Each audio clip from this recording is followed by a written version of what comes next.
That was beautiful. Thank you very much to our choir and Rena, choir leader.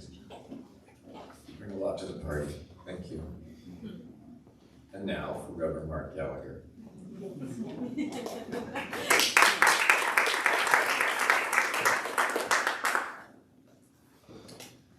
Good morning, friends. Good morning. It's been several years since I was here after about a decade of coming on roughly about once a year. It's been, I think, 5 years since I was here. And let me tell you, it's great to see you. Great to feel the warmth of your community. And take a nice deep breath when I'm here with you. And special thanks to the choir, that deep piece. It's very moving. Thank you very much. Deep peace to you indeed. My message to you this morning is entitled, The Journey Home. Home. Home, that word really resonates in the heart. It's a special word, home. The phrase, a house is not a home, really underscores the heartfelt and special meaning of the word home. A house, after all, is just a physical structure, a place where we keep our stuff. Home is where we belong. It's where our heart yearns to be. If there is a place on earth that we don't actually inhabit, but where we feel an exceptionally strong sense of belonging and ease, we might call that our home away from home. The Army medic attending to a wounded soldier says, "Hang on, soldier, we're going to get you home." Right? We're going to get you home. They never say, "We're going to get you back to your house." No. Home carries emotional freight in a way house certainly does not. And besides, the sense of home extends far beyond our house. Hometown, homeland. Baseball is our national pastime. And in baseball, you start at home plate. And you try to hit a home run. And if you do, then you run and circle around the bases until you arrive at home safely. It's all about home. And Dorothy, finding herself exiled in the strange land of Oz, after much fearful striving and with the help of friends, completes her perilous journey on the yellow brick road. And there, finally, she goes to a place deep inside herself and famously chants, "There's no place like home. There's no place like home."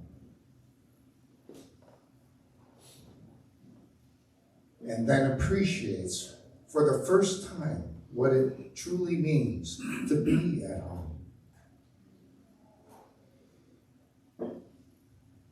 Possibly the most beloved American movie of all time, for good reason. This sensibility about home has very deep cultural roots. One of the founding epics of Western civilization is the tale of Odysseus, who leaves home to do his duty in the world, fighting in the Trojan War, and then he spends many years on a difficult and psychologically transformative journey home.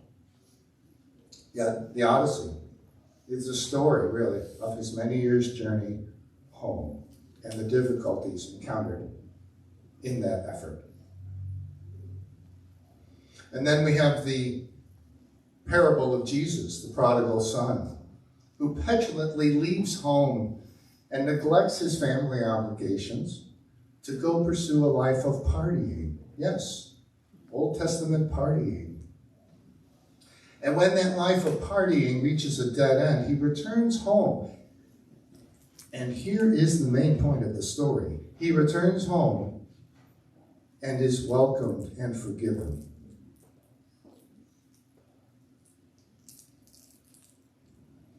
In our ordinary experience, arriving home, whether it be from a day's work or from a long trip, usually brings with it a palpable sense of relief. We walk in the door, whew, right? Home. And it's not that you think the place where you live is necessarily better than other places. It's that it's your place. You belong there. At home, you're freer to think your thoughts and feel your feelings with less editing for public consumption. Now, the place where we keep our stuff and sleep at night is not always a place of psychic repose. Sometimes it's a place of tension, fear, distress, not a home for our soul in a proper sense. So what we're talking about today is not about the building where we keep our stuff. We're looking at how it is when inside ourselves, in our heart, in our soul, we feel truly at home.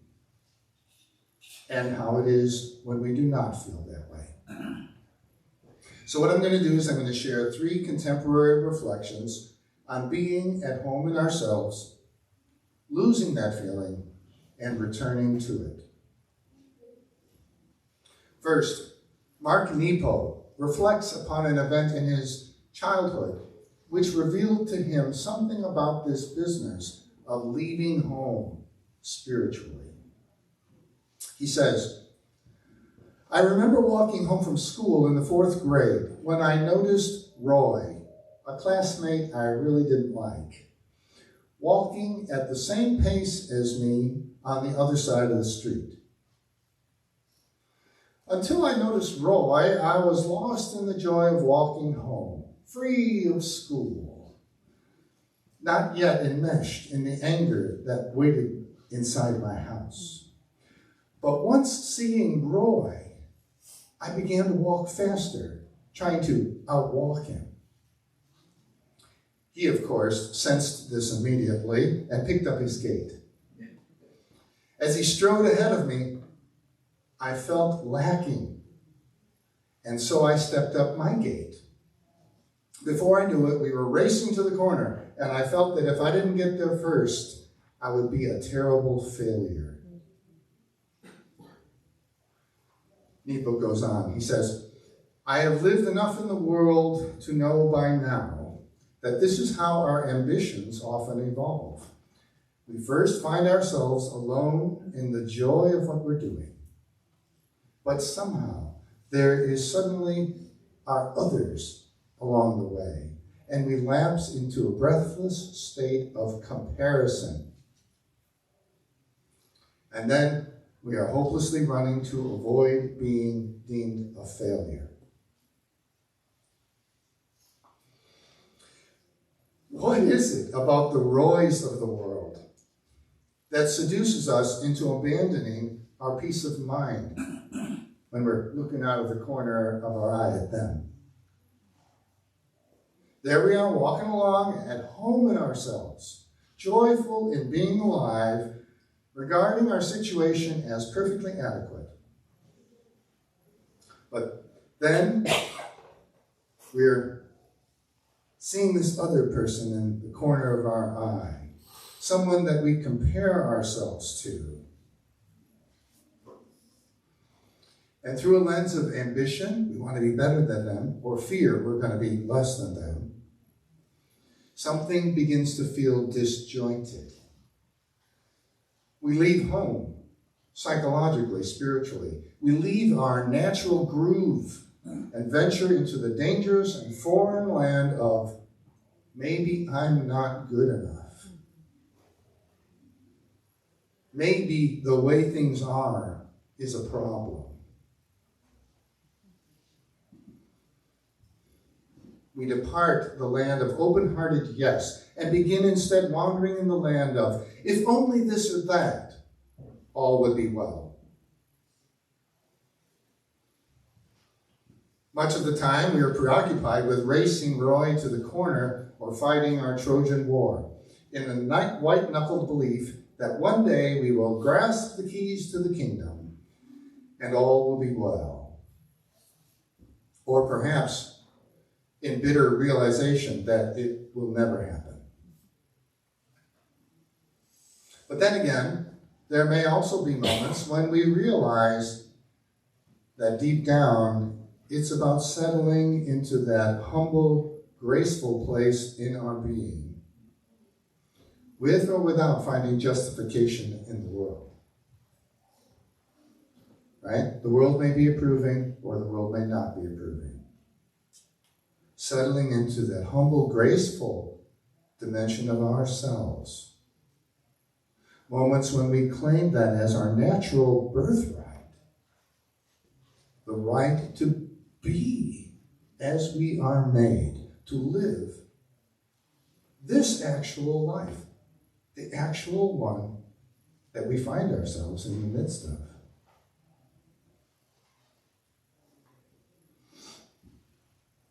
Second reflection.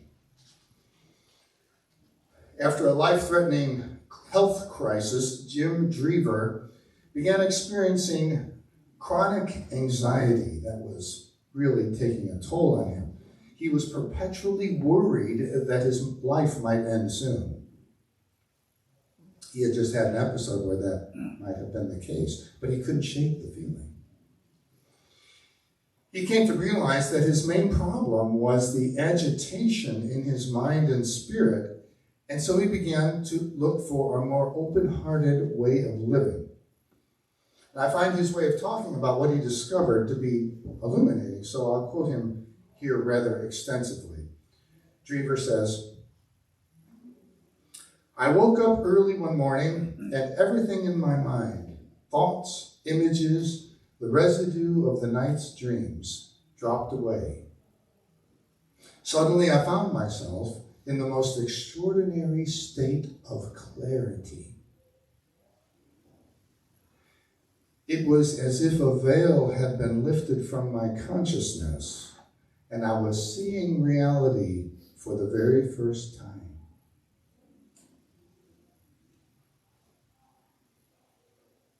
Can you imagine that? A veil, whatever state of our consciousness is, a veil is lifted, and we have this feeling that we're truly seeing for the very first time. He says, what I saw was that everything was perfect as it was, that I was loved by God, by creation. Now, it seemed obvious to Drever that he didn't think this was saying anything special about himself. It reveals something that's in common to us all, something that paradoxically is hidden in plain view. It's right there.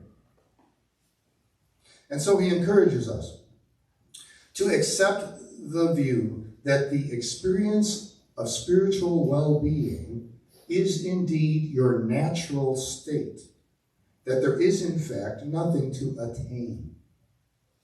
This is my message to you, Drever says. You are a beautiful human being. Now, there may be things you need to change, maybe things you want to change outwardly in your life, whether to do with your health, relationships, work, finances, or something else. But inside, in your essence, you are enough, just as you are. It's so important to realize this and to remind yourself of it often.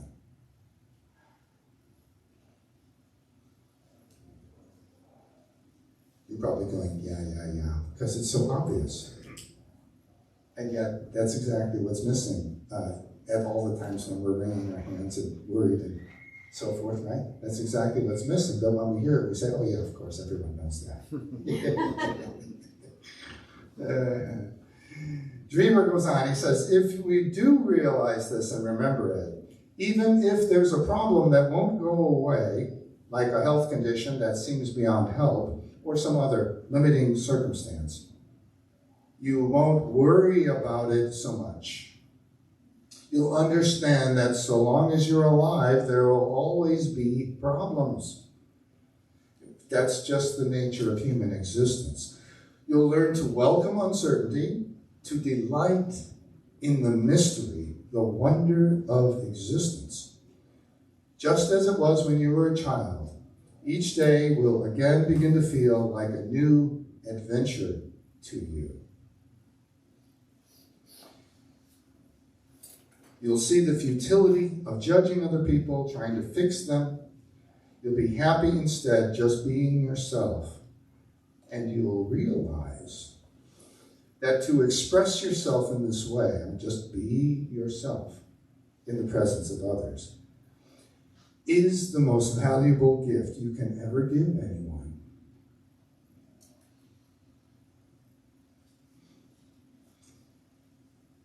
You've heard stuff like that before. I know I have. And I don't imagine that very many of us would disagree with what Drever has just said. But it's not a matter of agreeing as a matter of opinion, of course. What matters, obviously, is for our hearts to somehow experience that deep truth. Or if we have experienced it, and I'm guessing most of us have at one time or another in our lives, or at various times, right? More than once perhaps. If we have experienced it, to experience it afresh. With me, whenever I sort of recover that perspective, I always have to check it. Right? It's kind of funny.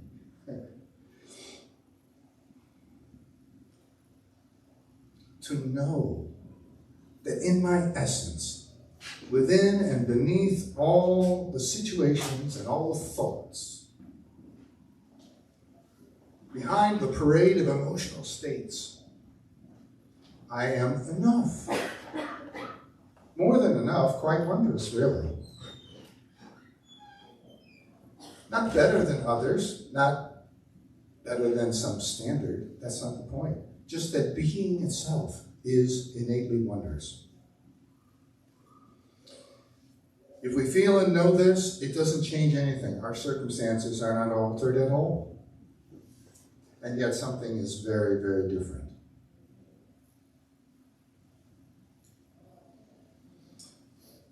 Third reflection. T.S. Eliot, in this section from his poem, Little Gidding, points in a different way, to the strange paradox of discovering, after long journeying and much striving, that our destiny is the very home from which we started, and in a mysterious way, never really left. He says,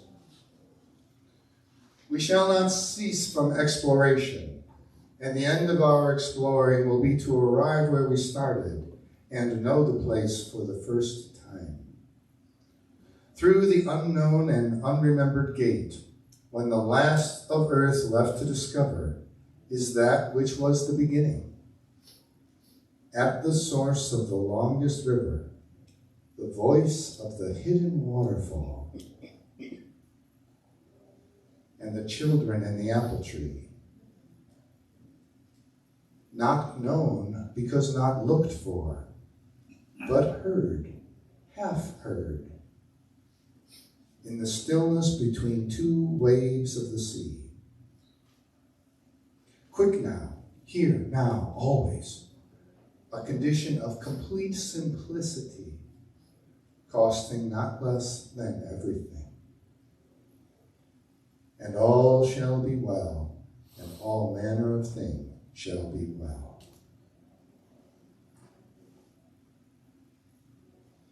Many people have experienced transcending mystery and wonder in one way or another. There's a large body of testimony on their part. Again and again, they point out, as Jim Drever and T.S. Eliot do, the uncanny sense that the end of the spiritual journey is less like arriving at a mountaintop and more like arriving home. It's uncannily familiar, and so a surprise because of all the striving and adventures along the way.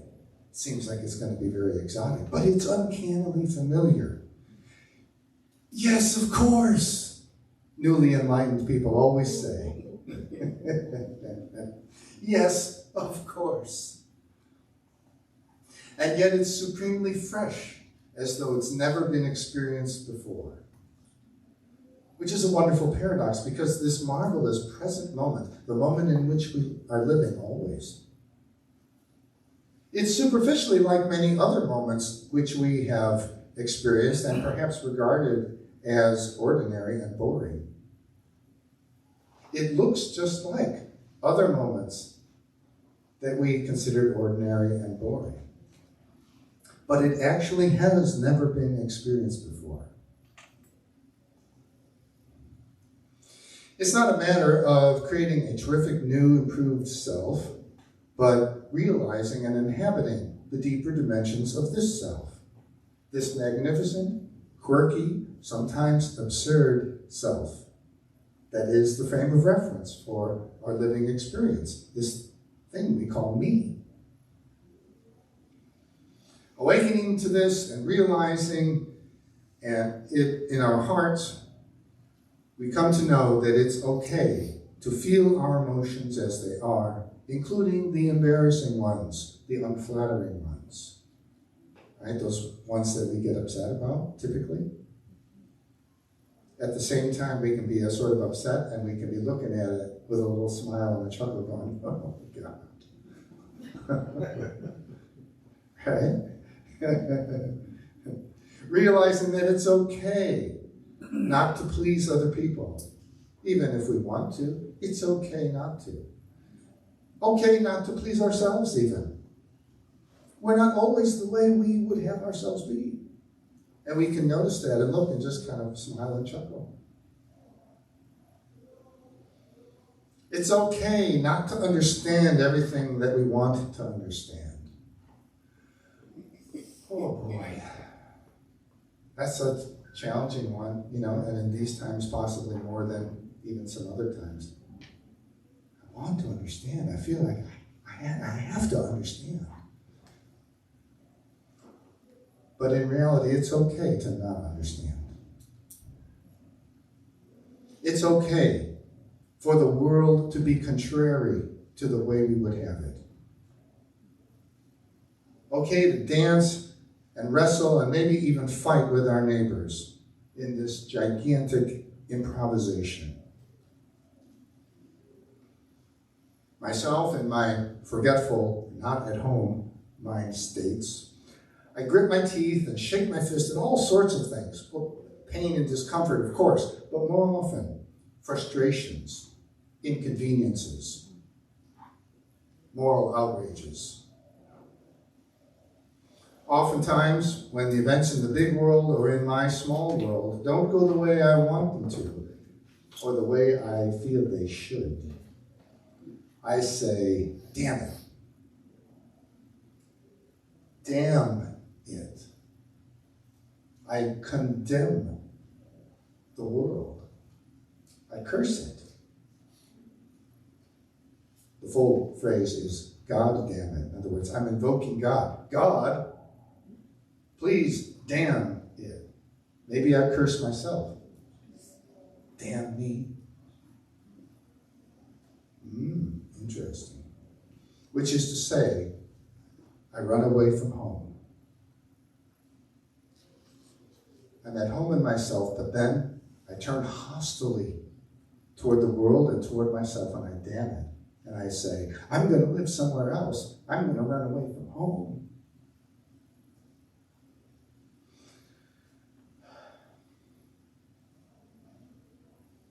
It's good to remember the possibility, at least, of hearing the voice of the hidden waterfall, half heard in the stillness, and returning home like a humbled prodigal.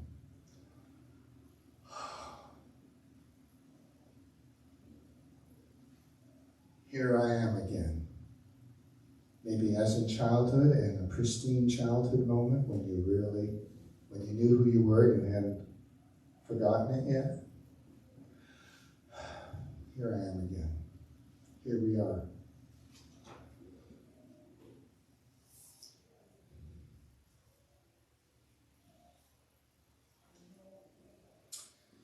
So I'd like to invite us now to just dwell together in quiet.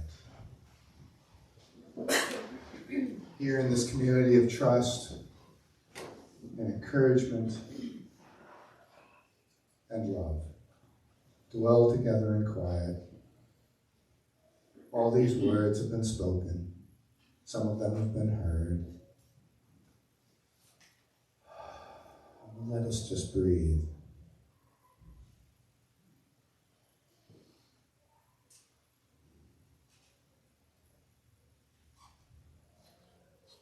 Notice any echoes or responses that arise in your mind and heart.